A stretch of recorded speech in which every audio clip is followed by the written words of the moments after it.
दोस्तों, अगर आप बाइक में थोड़ी दिलचस्पी रखते हैं तो आप राजदूत बाइक के बारे में तो जरूर जानते होंगे। असल में भारत की सबसे मजबूत व ताकतवर बाइक की बात होती है तो हमारे ध्यान में राजदूत बाइक का ख्याल जरूर आता है, क्योंकि एक समय यह बाइक हर इंडियन के दिल में राज किया करती थी। यहाँ तक कि पॉपुलैरिटी व सेल्स के मामले में तो इसने बुलेट को भी काफी पीछे छोड़ दिया था। दोस्तों, यह बात है 1962 की, जब एस्कट नाम की एक कंपनी ने एक पोलैंड की बाइक को राजदूत के नाम से बनाना शुरू किया था। 175 सीसी की शानदार एवं जानदार बाइक थी। जब ये लॉन्च हुई उस वक्त मार्केट में अपनी जगह बनाने के लिए काफी मेहनत करनी पड़ी थी, क्योंकि मजबूत बाइक में बुलेट ने अपना कब्जा जमा रखा था।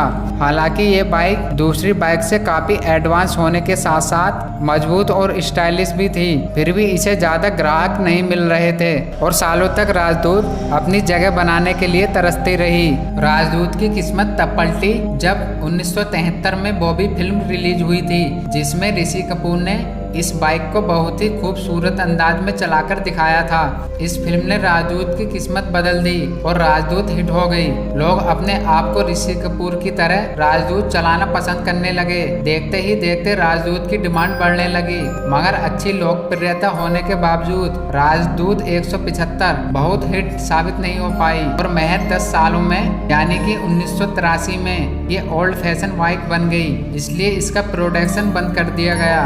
कंपनी समझ चुकी थी कि ग्राहक को कुछ नया चाहिए, क्योंकि उस समय कई अच्छी और स्टाइलिश बाइक लॉन्च हो चुकी थी। इसलिए एस्कट ने यामा के साथ मिलकर राजदूत की नई मॉडल यामा RD 350 लॉन्च की, जो बुलेट 350 सीसी के मुकाबले में पावरफुल थी, मगर बुलेट से कहीं हल्की और मजबूत थी। 350 सीसी होने के बावजूद ये बुलेट से कहीं अच्छा परफॉर्म कर रही थी।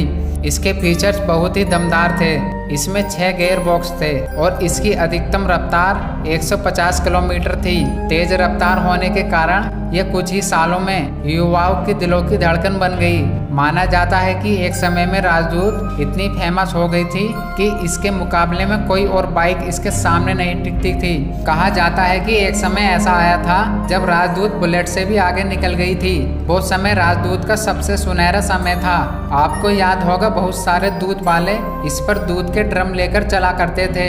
तकरीबन 1 दशक तक राजदूत ने निसंकोच राज किया और खूब नाम कमाया। लाखों की तादाद में बाइक बेचे गए। सब कुछ ठीक ठाक चल रहा था कि तभी हीरो होंडा ने स्प्लेंडर और दूसरी कंपनियों ने ऐसी नई और सस्ती, साथ में खूब माइलेज देने वाली बाइक लॉन्च कर दी और लोग न चाहते हुए भी उन नई बाइक की तरफ खिंचते चले गए। इधर राजदूत ने पिछले 10 सालों से अपनी बाइक में कोई भी नई टेक्नोलॉजी नहीं लाई थी।